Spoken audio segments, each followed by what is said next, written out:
दोस्तों, क्या आप भी अपनी इंसल्ट करवा के थक चुके हैं? क्या आपको भी समझ नहीं आता कि जब कोई आपके साथ मिसबिहेव करे तो आप उसे कैसा रिस्पॉन्ड करें? अगर ऐसा है तो दोस्तों परेशान होने की ज़रूरत नहीं।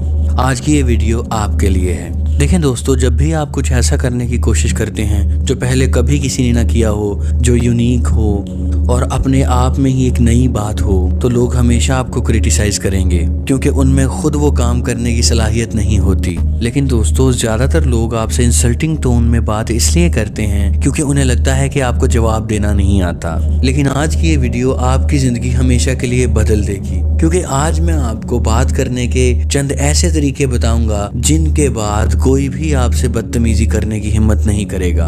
आपकी हर बात अगले बंदे को एक शटअप कॉल देगी, जिसके बाद उसकी आपसे बदतमीजी करने की हिम्मत ही नहीं पड़ेगी।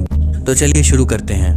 तो दोस्तों, आज का सबसे पहला पॉइंट है कभी भी गुस्सा ना करना। जी हाँ दोस्तों, आपने बिल्कुल सही सुना। जब भी हम किसी की बात पे गुस्सा करते हैं तो इसका मतलब ये होता है कि हम अपने आपे से बाहर हो गए हैं, हमारा हमारे जज्बात पर कंट्रोल नहीं है और अगला बंदा ये समझता है कि हम ऐसा इसलिए कर रहे हैं क्योंकि उसने हमारी कोई वीकनेस पकड़ ली है और हम गुस्सा करके उसकी इस बात को अटेस्ट कर देते हैं। दोस्तों, हमारे इस गुस्से से रुकने की बजाय वो हमारे इस गुस्से को एंजॉय कर रहा होता है। वो समझता है कि उसने हमारी वीकनेस को पिन पॉइंट कर लिया है और उससे वो हमें कभी भी कहीं भी किसी भी तरह से ट्रिगर कर सकता है। लेकिन उसके बरक्स अगर आप गुस्सा ना करें तो सिचुएशन टोटली अपसाइड डाउन हो जाती है। दोस्तों, जब आप अपने गुस्से पे काबू पा लेंगे और चीजों को एनालिटिकली देखकर रिएक्ट करने की बजाय पॉजिटिवली रिस्पॉन्ड करेंगे, तो अब अगला बंदा नहीं बल्कि आप उसके इमोशंस को कंट्रोल कर पाएंगे और वो बंदा आपकी वीकनेस को, जहां वो पिन पॉइंट कर रहा था, वीकनेस की बजाय स्ट्रेंथ समझेगा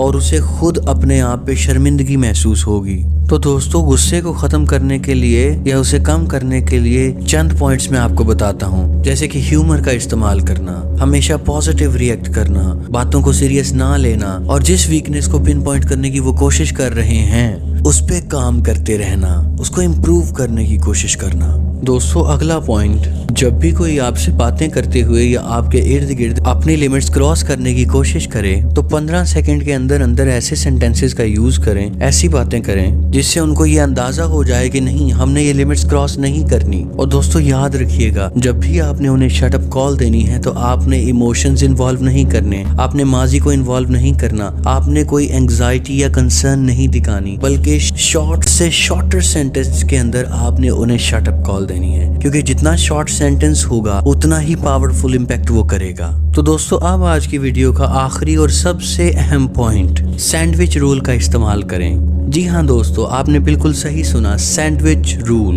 अब आपने करना क्या है? सबसे पहले तो अगले बंदे की तारीफ करनी है, इतनी तारीफ करनी है कि वो आपकी तरफ माइल होना शुरू हो जाए। तो ये सैंडविच का पहला ब्रेड हो गया। उसके बाद आपने अंदर वाली स्लाइसिंग करनी है। वो क्या होगी? वो बातें हैं जो आप अगले बंदे से मनवाना चाहते हैं, आपने वो बातें करनी है। अब वो बातें पहले ब्रेड पे स्लाइसेस की तरह रखी जाएंगी। फिर आपने क्या करना है? तीसरे स्टेप के अंदर आपने सेकंड ब्रेड को यानी उसकी क्वालिटीज दोबारा बतानी शुरू कर देनी है और उनको स्लाइसेस के ऊपर रख के स्लाइसेस को दोनों तरफ उसकी क्वालिटीज से बंद कर देना है। अब इससे क्या होगा? जो बात आपने उससे कही थी वो उसके अंदर घर कर जाएगी और उसकी क्वालिटीज उसे घेरे रखेंगी और वो नेचुरली तौर पे उन्हें एक्सेप्ट करना शुरू कर देगा।